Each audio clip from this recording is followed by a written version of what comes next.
1 Samuel, capítulo 1, versículo de número 10. Às vezes Deus, irmãos, Ele vem trabalhando conosco acerca de algo na nossa vida, e esse algo é como se ele fosse muito amplo. Vocês têm percebido que Deus tem falado muito sobre marcas? Alguns cultos, algumas semanas, Deus tem falado sobre algumas marcas. E hoje eu quero falar também sobre algumas marcas que às vezes carregamos. E eu tenho certeza que essa noite pode ser libertadora para você. Amém? Amém. Glória a Deus. Todos encontraram? 1 Samuel 1:10 diz assim: Ela, pois, com amargura de alma, orou ao Senhor e chorou abundantemente. E fez um voto, dizendo: Senhor dos exércitos, se benignamente atentares para a aflição da tua serva, e de mim te lembrares, e da tua serva não te esqueceres, mas a tua serva deres um filho homem, ao Senhor o darei todos os dias da sua vida, e sobre a sua cabeça não passará navalha.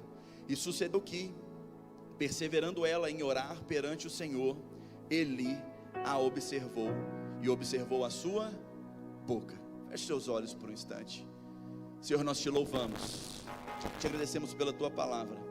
Abrimos o nosso coração nesta noite e pedimos que o Senhor venha falar conosco aquilo que nós precisamos ouvir, não aquilo que queremos, ó Deus, mas aquilo que o Senhor tem para nós. Assim oramos, te agradecemos. Tem liberdade no nosso meio, em nome de Jesus. Amém. Amém, igreja? Pode se sentar por um instante. Antes de eu entrar no texto, hoje é mais um daqueles cultos na qual a gente que está aqui para ministrar a palavra, assim como os pastores, às vezes a gente vive assim essas experiências. Eu compartilhei com a minha esposa em casa, eu falei: eu estou com um sermão pronto. Estou com um sermão pronto, escrevi, estudei a semana inteira preparando o sermão. Contei para ela sobre o tema que eu ia pregar. Eu ia pregar sobre acordos. E aí quando foi ontem, eu inquieto, o espírito inquieto, e Deus falando comigo sobre marcas, sobre rótulos, sobre a definição que nós carregamos, sobre como está aqui no telão, a nossa identidade. E aí eu falei com ela: eu prefiro ser sensível ao que Deus está falando, e vamos mudar o protocolo, vamos mudar o que eu tinha programado. Então, irmãos, eu creio que essa palavra hoje vai alcançar pelo menos alguém, pode alcançar a sua vida em nome de Jesus. Eu creio que Deus tem uma palavra para liberar o seu coração, que pode trazer cura para a sua alma. E aí, irmãos, enquanto eu orava por esta palavra, Deus me mostrou claramente um rótulo e uma identidade. A identidade civil mesmo.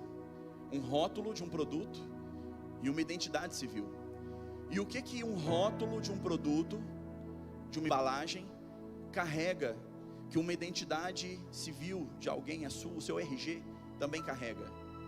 Fala assim comigo: tanto um rótulo quanto uma identidade carregam definições sobre aquilo que eles têm inserido.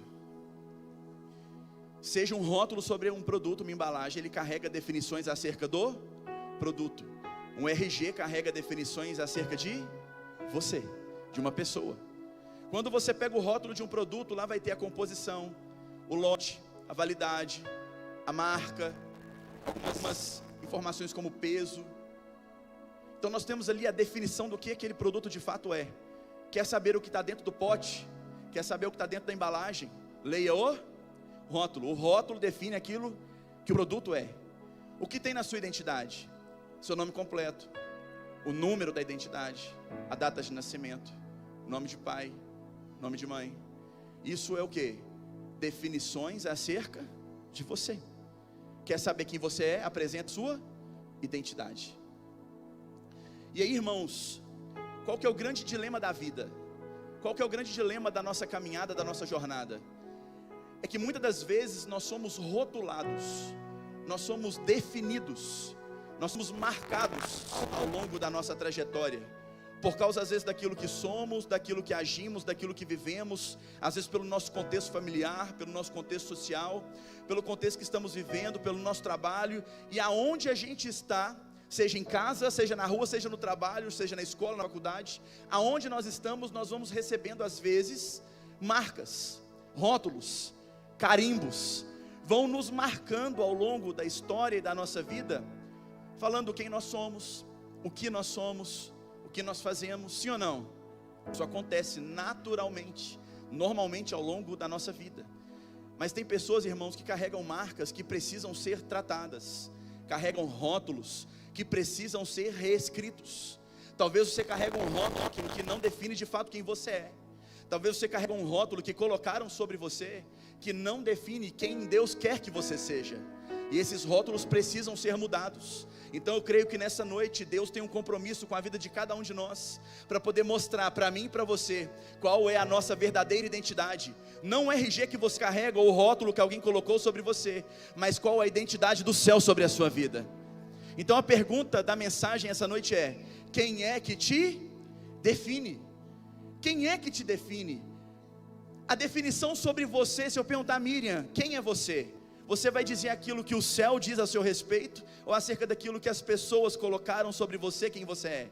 Talvez vão dizer, a Miriam é extrovertida, a Miriam é amigável, a Miriam, às vezes vão falar, não, a Miriam às vezes eu tenho dificuldade de me aproximar. Qual é o tipo de rótulo de definição que colocaram sobre você? Eu não sei, mas você sabe.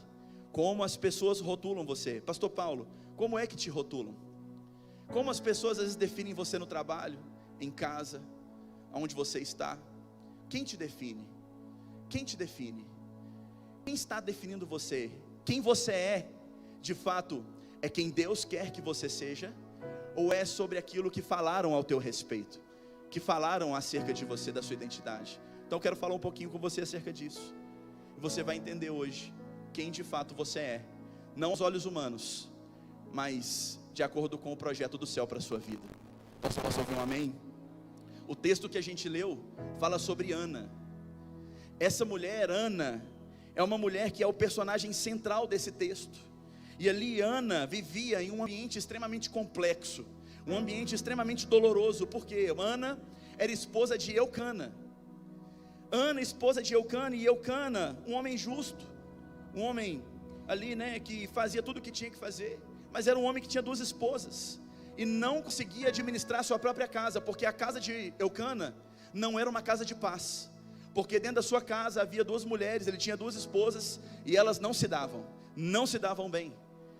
Eucana tinha uma outra esposa chamada Penina. Então debaixo do sacerdócio familiar de Eucana, tinha 2 mulheres, Ana e Penina, e não era uma casa de paz, tinha conflito, tinha confusão, porque Ana não tinha filhos, mas Penina tinha. E aí então constantemente Penina jogava na cara de Ana acerca daquela situação: eu gero filhos, você não gera, eu tenho a bênção, você não tem. Então esse é o contexto. Eucana casado com Ana e com Penina, e Penina tinha filhos, e constantemente provocava Ana por causa da sua esterilidade. Esse é o contexto da casa, e esse contexto é muito pesado para Ana, é um contexto muito opressor para Ana. Por quê? Porque é uma sociedade onde a maternidade é sinônimo de honra e bênção. Maternidade era o sinônimo de que Deus estava abençoando.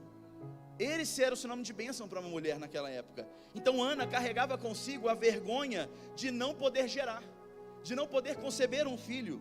Então imagina a pressão que ela sentia todos os dias, a dor que ela sentia diariamente ao acordar e ver Penina recebendo o abraço dos seus filhos.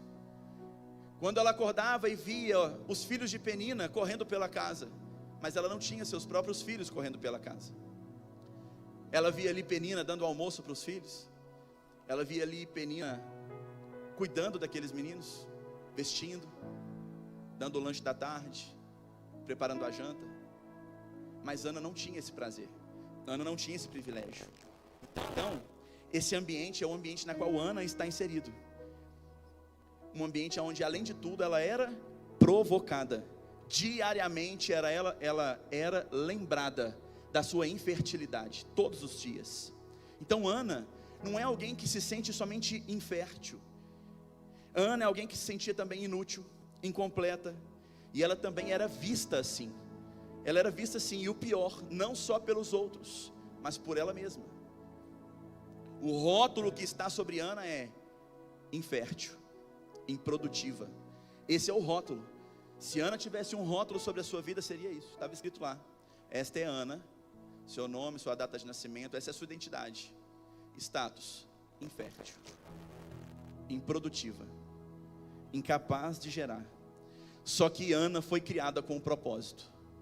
Ana foi criada por Deus com um propósito. Por mais que a sua realidade dissesse outra coisa, Ana foi criada com um propósito.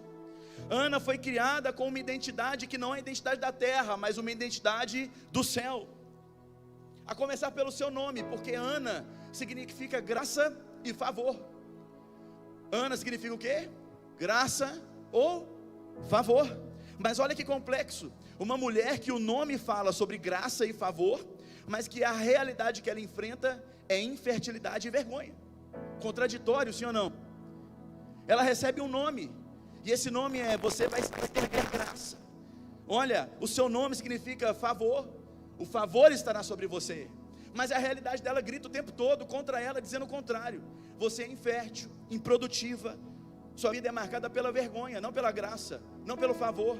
Talvez a sua realidade é a mesma, talvez a situação que você vive hoje é a mesma, mas me permita já começar essa mensagem liberando uma palavra sobre a sua vida. Mesmo que a sua realidade tenha dizendo para você todos os dias que a sua vida não está favorável, que talvez você não tenha produzido tantas coisas assim, talvez a infertilidade em algumas áreas da sua vida é algo presente, latente, é algo forte na sua história. Deus te criou com um propósito, Deus te criou com uma missão, e é esse propósito que irá prevalecer sobre a sua vida, é esse propósito que tem que prevalecer sobre a sua história. Portanto, Deus hoje vai trazer alinhamento da sua identidade com o seu destino. Eu creio nisso, irmãos.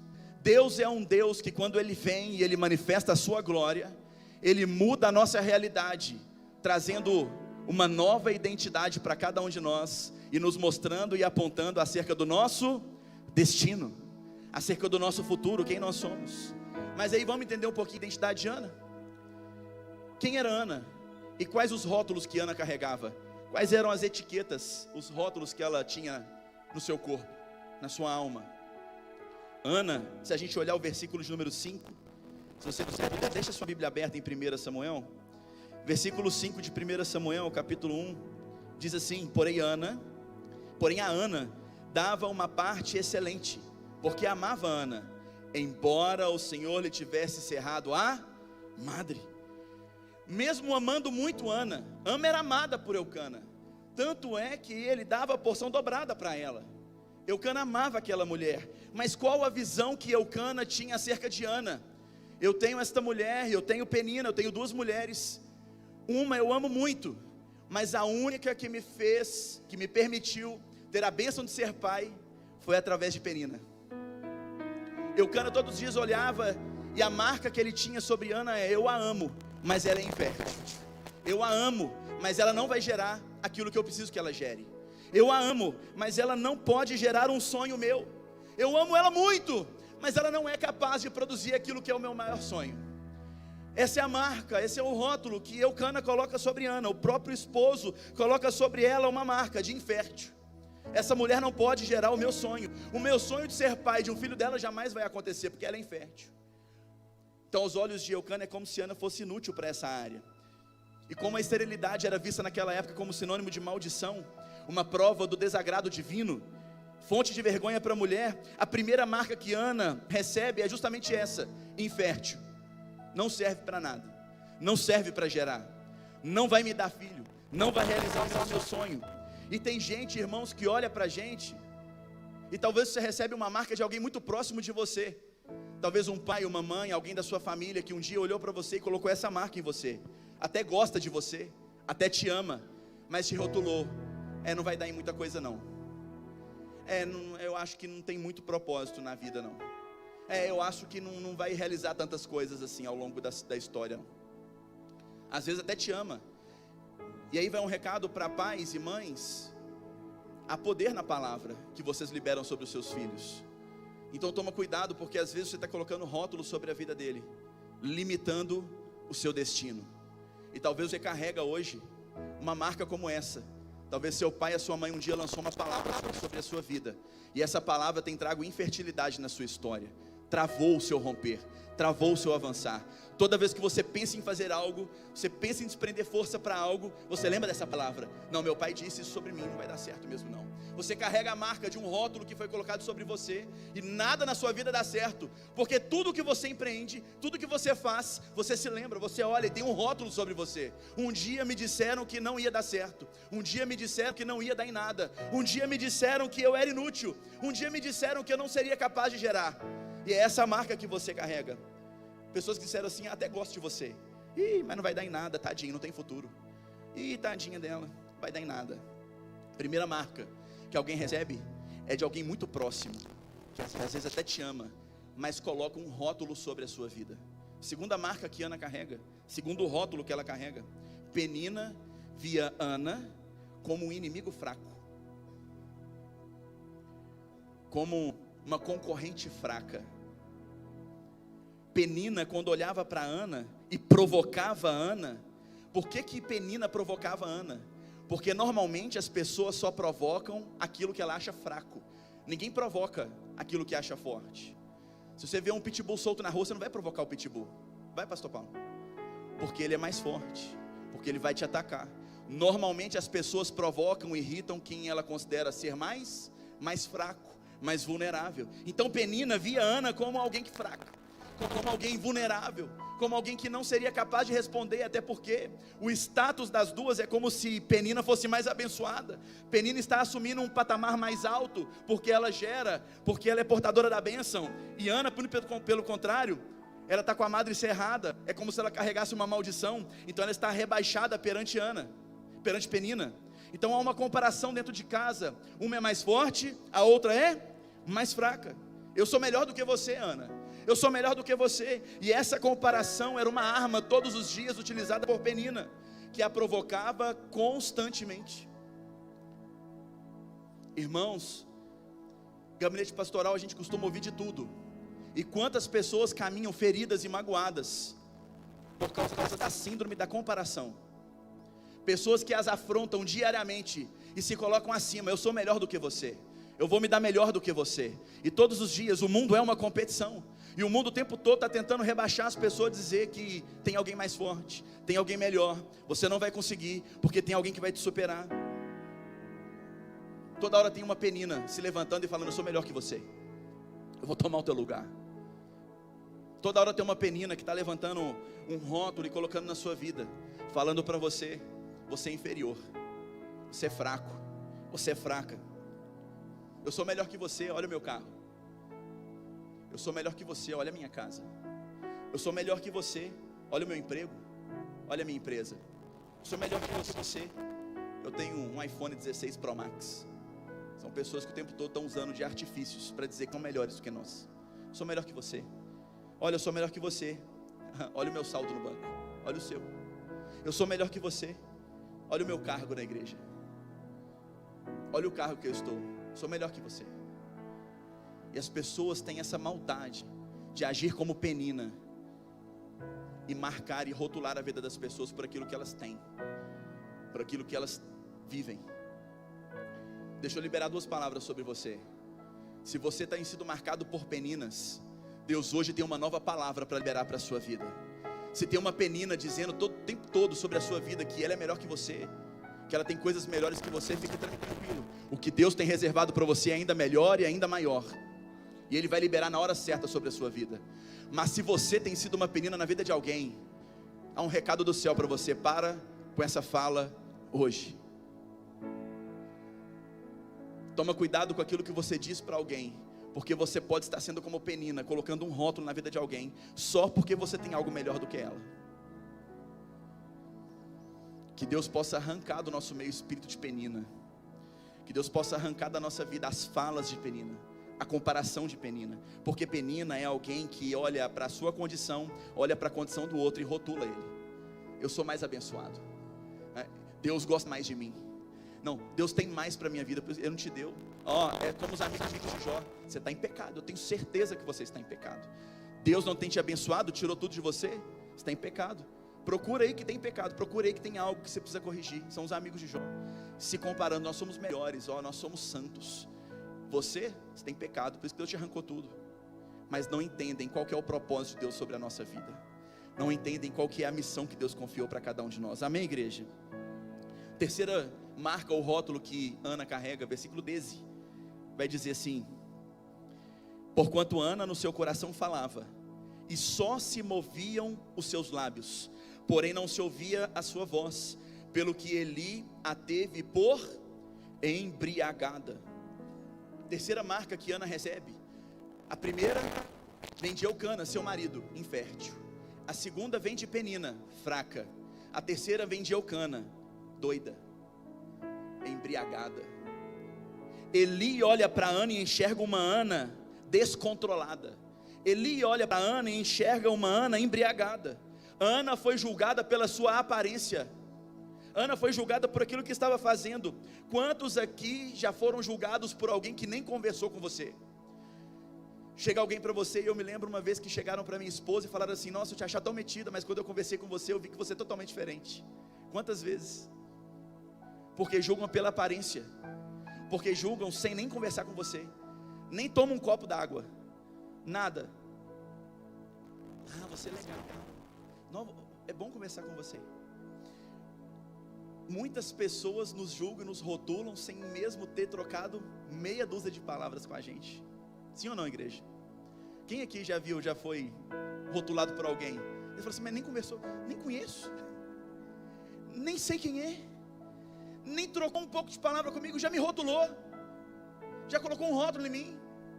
É metida, olha lá, nariz em pé, olha lá, como é que anda, olha lá, se acha tal, olha lá, aquele irmão lá, tá achando que é a última bolacha do pacote, olha lá, olha a postura, nem te conhece, nem sentou para tomar um cafezinho preto com você, mas já te rotulou, já colocou um rótulo sobre você. É o Eli. O Eli olha para Ana, e mesmo sendo um líder religioso na época, alguém que deveria ter sabedoria no trato, cometeu o erro de julgar Ana, sem nem mesmo tê-la ouvido. Ele não sentou com Ana: deixa eu ouvir você, o que está acontecendo? Não, ele já olha: embriagada, e essa mulher doida. Eli nem conversou com ela, nem sabe da história dela, nem sabe por que ela estava daquela forma. São pessoas que olham para mim e para você e colocam um rótulo: é maluco, doido, é metido, é nariz em pé. Terceira marca que Ana recebe, que ela é doida, é embriagada. Agora tem uma quarta marca, tem um quarto rótulo que Ana recebe sobre a sua vida. Versículos número 15, diz assim: porém Ana respondeu a Eli: não, Senhor meu, eu sou uma mulher atribulada de espírito, nem vinho nem bebida forte tenho bebido, porém tenho derramado a minha alma perante o Senhor.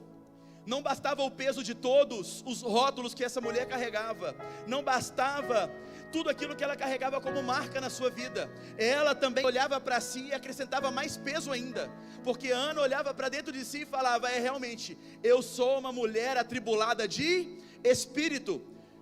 Meu marido diz que eu sou infértil, a outra mulher do meu marido, que está dentro da minha casa, me afronta todo dia dizendo que eu sou fraca, que eu sou amaldiçoada. O sacerdote que estava aqui para poder cuidar de mim e me ajudar, vem dizer que eu estou embriagada, que eu sou maluca. A marca que eu coloco sobre mim é realmente, eu sou embriagada, eu sou louca, eu sou maluca, eu sou infértil, eu sou fraca, eu sou uma mulher que tudo isso junto se transforma em uma atribulada de espírito. Eu sou uma mulher atribulada de espírito, eu sou uma mulher sem paz, eu sou uma mulher angustiada. Irmãos, me permita dizer algo: aquilo que as pessoas dizem ao seu respeito, colocam rótulo na sua vida, não pode, somado com a situação que você vive no momento, definir quem você é. A crise que você vive, a dificuldade que você enfrenta, a luta que você está inserido, não pode definir quem você é, muito menos os outros. Seja alguém da sua casa, seja alguém que se levantou contra você, ou seja alguém que deveria te ajudar e não está ajudando. Tudo isso junto não pode definir quem você é, porque todo mundo colocou uma marca sobre Ana, e ela aceita essas marcas sobre ela, e aí ela mesma vai criar uma definição acerca da sua vida. Realmente, eu sou uma mulher atribulada de espírito. É como se ela estivesse assinando embaixo: eu aceito a infertilidade que meu marido diz que eu sou, a infértil que meu marido diz que eu sou, eu aceito a fraca que Penina diz que eu sou, eu aceito a maluca que o Eli diz que eu sou, eu aceito isso tudo, e eu coloco mais um rótulo sobre o meu peito, sobre a minha vida, e diz: eu sou atribulada de espírito. Essa é a realidade dessa mulher. Ela permite com que tudo aquilo, mais a situação, o momento, a pressão, diga para ela quem ela é. E isso acontece exatamente nos dias de hoje. A mesma situação acontece na vida de muita gente. Tem Eucanas colocando marcas de limitação, porque existe também uma Ana que não acredita no seu próprio potencial, porque tem uma Ana que não entendeu ainda o que o céu quer para ela. É por isso que ela permite que o Eucana venha e coloque uma marca sobre ela, infértil. Tem uma Penina todos os dias que se levanta para colocar uma marca de comparação, mas ela só consegue porque Ana deixou-se rebaixar por causa da sua situação atual. A sua situação atual não define o destino que Deus tem para você. Tem um Eli que todos os dias vem tentar na nossa vida colocar uma marca sobre a nossa aparência, mesmo sem ter trocado meia dúzia de palavras conosco, e a gente vai permitindo esses rótulos, e aí a gente mesmo coloca um rótulo sobre nós, um rótulo de rejeição. Eu sou atribulada por tudo que eu vivo fora e dentro de mim. Atribulado de espírito é alguém que permitiu com que as afrontas externas se misturassem com a situação interna, e tudo isso virou um caos. Eu sou atribulada de espírito. E Deus me falou, irmãos, de forma muito clara, tem muitas pessoas aqui hoje, nessa noite, que estariam aqui, mesmo na presença de Deus, atribuladas de espírito. Isso não é um problema, porque vai ser solucionado hoje para a glória de Deus. Ana estava no templo, orando, participando do culto, como nós. E aí Deus vem e muda a realidade daquela mulher. Deus vem e faz uma grande obra na vida daquela mulher. Mas, irmãos, a gente precisa entender que nós precisamos permitir com que Deus venha na nossa vida e arranque os rótulos que foram colocados sobre nós. Se Ana ficasse a vida inteira olhando para Eucana, para Penina e para Eli, remoendo consigo mesmo tudo aquilo que ela vivia, ela sempre seria definida como alguém incapaz e derrotada.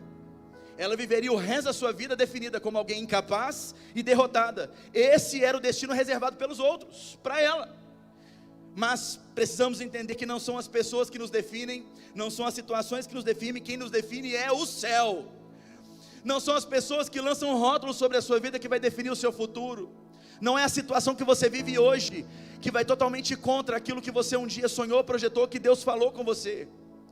É o céu quem define acerca do teu destino. É o céu quem define acerca do teu futuro. Tem momentos na nossa vida que a gente tem que dar um basta. Chega! Basta essa situação. E como que a gente faz isso? Voltando os nossos olhos ao Senhor, porque é dele que vem o nosso socorro. Não são as pessoas que definem quem você é, meu irmão e minha irmã, mas é o céu que te define. Porque quando Ana se volta para Deus, quando Ana se volta para o Senhor, ela vai se prostrar, ela vai se humilhar, e ela vai fazer uma oração, e ela vai orar assim: Senhor dos exércitos, Senhor dos exércitos. Irmãos, Ana vai orar ao Deus dos exércitos. É a primeira vez na Bíblia que alguém vai invocar Deus com esse nome. Se você ler todos os livros antes de 1 Samuel, ninguém invoca Deus com o nome Senhor dos exércitos. Ana é a primeira. Ana vai invocar Deus, Senhor dos exércitos, venha. Ela não vai invocar um Deus distante, mas ela vai convocar para a sua vida o comandante das batalhas espirituais. Ela entende: o que eu estou vivendo é guerra, o que eu estou vivendo é batalha. Tem pessoas que se levantaram contra mim como um inimigo, tem pessoas que se levantaram contra a minha vida, estão me marcando, estão me ferindo, e eu preciso agora de alguém que vai batalhar comigo contra todas essas coisas. E ela invoca Senhor dos exércitos.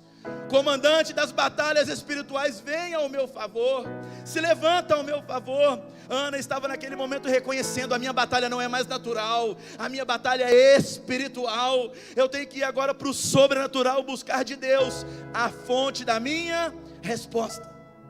E o que Deus faz, irmãos? Deus vai virar de forma completa a vida daquela mulher. Aí você fala assim: eu sei, pastor, ela vai gerar um filho, e gerando um filho ela resolve todos os problemas. Não, irmãos, é muito mais do que isso. Muito mais do que o filho. Todos tinham uma visão distorcida de Ana. Todos tinham uma visão distorcida de Ana. Mas Deus tinha uma visão limpa e incrível acerca do seu futuro. Deus tinha uma visão clara do seu futuro. Enquanto todos viam ela como fraca e inútil, Deus via nela a pessoa ideal para gerar um grande milagre. Eu creio que Deus olha para você, homem e mulher, e enxerga em você o lugar ideal para gerar grandes milagres. Israel, irmãos, naquele tempo vivia um tempo de trevas espirituais. Se a gente ler 1 Samuel capítulo 3, verso 1, vai dizer que a palavra de Deus era escassa naquele tempo. É um tempo de trevas espirituais. Deus precisava levantar alguém que seria o último juiz e o primeiro profeta em Israel. Deus não precisava gerar um filho para Ana. O que Ele precisava gerar na vida dela era o último juiz e o primeiro profeta em Israel. Então Ana não estava sendo punida pela esterilidade, ela estava sendo preparada para gerar algo extraordinário. A realidade que você vive hoje não é Deus te punindo, é Deus te preparando para você gerar algo sobrenatural e extraordinário. Porque Deus tem um destino maravilhoso para mim e para você. Quem te define não são os outros. Quem é que te definido hoje? Arranca essas marcas da sua vida e deixa o céu te definir e mostrar quem você é. Deixa o céu te mostrar para onde é que você vai, aonde é que você vai chegar, como é que Ele vai te usar e aonde Ele vai te usar. O céu tem um projeto incrível para cada um de vocês, para cada um de nós. Então, irmãos, o tempo de Deus para cada um não é castigo, é preparo. O tempo de Deus, a nossa história, para que as coisas aconteçam, não é castigo, é preparo. É Deus nos preparando, é a preparação para cada um de nós, para a gente viver um destino maior e melhor do que tudo aquilo que a gente já imaginou um dia. Bastou Ana mudar a direção, o foco. Eu não vou olhar mais para esses que estão me rotulando, eu vou olhar para o céu. Ana vai para o altar. Ana vai para onde? Para o altar. E o seu destino é mudado no altar. Ana vai para o altar e o seu destino é mudado no altar. Ana não vai discutir com Penina. Ana não vai colocar Eucana na parede: se é meu marido, não presta, que está falando comigo. Ana não vai resolver aquilo com Eli e falar: pelo amor de Deus, você é um enviado do céu e agora está fazendo isso comigo, me chamando de embriagada. Ana não vai responder com ninguém, porque a maioria das vezes nosso problema é querer resolver isso naturalmente. Nosso maior problema é querer enfrentar Eucana, enfrentar a Penina, enfrentar o Eli e jogar na cara dele: tá vendo, você está falando isso comigo, você não devia estar falando isso comigo. E a gente vai resolver isso naturalmente, e aí começa a brigar, começa a bater boca. Meus irmãos, para de bater boca na terra, começa a abrir os teus lábios para o céu, começa a se prostrar no altar, porque do altar vem a tua resposta. Tem gente perdendo bênção porque está resolvendo tudo no bate-boca, está resolvendo tudo aqui, ó, no braço, na mão. Chama para a briga, vão resolver esse negócio. Por que você está falando isso de mim? Por que está falando isso da minha casa? Para de resolver isso naturalmente e vai para o altar. Ana entendeu, não adianta bater boca com Penina, não adianta bater boca com Eucana, nem com Eli. Eu vou para o altar. E ela entendeu que o seu destino seria mudado no altar. E a mudança na vida dela no altar vem antes da mudança dela no ventre. A identidade dela é mudada antes da mudança que aconteceria dentro do seu ventre. O sobrenatural acontece antes do natural. Se você entender o segredo da batalha espiritual, que as batalhas são vencidas primeiramente no sobrenatural, para depois você ver o resultado e o reflexo disso no natural, tudo na sua vida muda, tudo na sua história muda. Acontece que a maioria das pessoas inverte a ordem. Eu luto no natural para depois recorrer em última instância, quando está tudo acabado, no sobrenatural. Muda a partir de hoje isso na sua vida. Resolva primeiro as suas situações, os seus problemas no sobrenatural, e aí você vai ver o reflexo disso chegando na sua vida aqui na terra, na sua casa, na sua família. Então o milagre dela começa no altar, não no útero. O milagre de Ana começa no altar, não no útero. Sabe o que isso fala comigo? Quem encontra o caminho do altar, encontra lá também a sua verdadeira identidade, propósito e destino. Antes de resolver o útero, antes de resolver o problema da terra, antes de resolver suas limitações, primeiro no altar você encontra identidade, propósito e destino. Sabe o que Deus vai fazer na vida de Ana no altar? Vai mudar a identidade de Ana, não só para ela, mas para todos os outros. O primeiro, Eli, o mesmo Eli que antes chama ela de embriagada, agora precisa liberar uma palavra do céu para ela. O mesmo Eli que estava afrontando ela, chamando ela de maluca, de embriagada, agora o céu manda uma mensagem para ele, libera uma palavra sobre essa mulher, libera uma palavra de bênção sobre ela. Aquele mesmo que colocou um rótulo nela, você é embriagada, agora esse mesmo Eli vai ter que mudar o seu discurso e falar: mulher, tem bênção do céu chegando para a sua vida. Irmão, você não está entendendo, tem pessoas que levantaram palavras contra a sua vida, e essa pessoa vai receber do céu uma nova palavra, para declarar bênção sobre a sua história. É a identidade sendo alterada, é a identidade sendo mudada. Eucana, que via uma mulher infértil, vai ver agora uma mulher cuja barriga está crescendo. Qual que era o rótulo que Eucana tinha sobre ela? Infértil, improdutiva, incapaz. Agora ele vai olhar e ver, ela é abençoada, ela está gerando um sonho, ela está gerando um propósito de Deus, ela está gerando um projeto do céu. Eucana, o mesmo que tinha uma visão sobre a sua própria esposa, vai ter que mudar, e vai ter que entender que Deus era com ela, que Deus estava mudando a vida daquela mulher. Penina vai ter que engolir seco, porque aquela que era considerada fraca, agora está gerando, e está gerando, irmãos, o sonho de Eucana.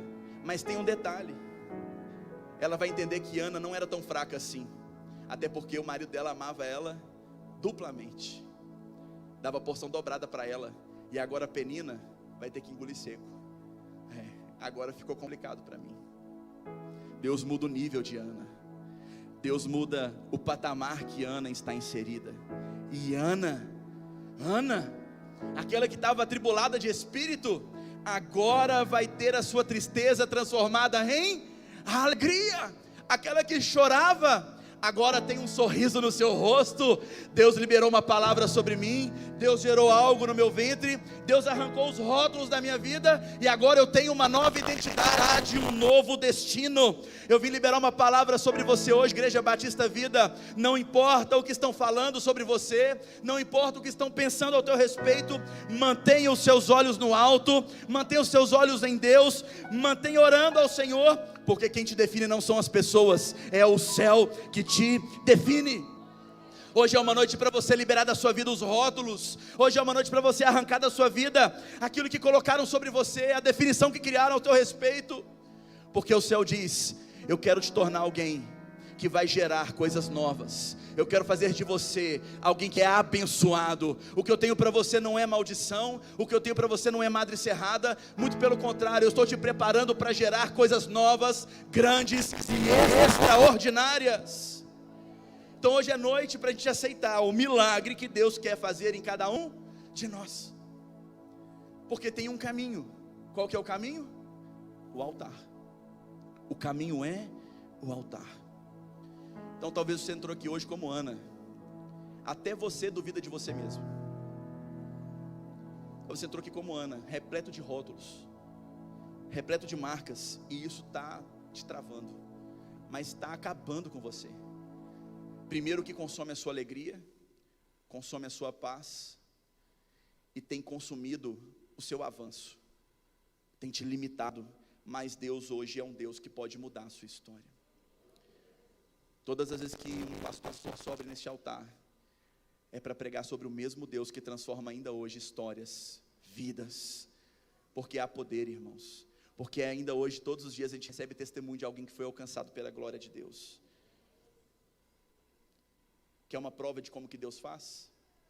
Para a gente fechar, Davi, ele era visto por todos como menos importante, como mais fraco, inútil, um simples pastor de ovelhas, mas Deus já via ele como o rei. Quando nós olhamos para a Bíblia, muitos olhavam para Pedro e viam nele alguém sem solução. Pedro não tem jeito, Pedro é impulsivo demais, é estupim-curto demais, mas Jesus olhava para Pedro e via nele o fundador da igreja nessa terra. Mas os rótulos que estavam sobre Pedro, esse Pedro, difícil de lidar, respondão, impulsivo, imprudente, mas Jesus já via o futuro de Pedro, o fundador da igreja de Cristo nesta terra. Assim como muitos olhavam para Ana e viam ela uma mulher infrutífera, mas o céu olhava para ela e viu que ela geraria um profeta sobre a nação. Queria que você ficasse sobre os seus pés, por gentileza, para a gente orar.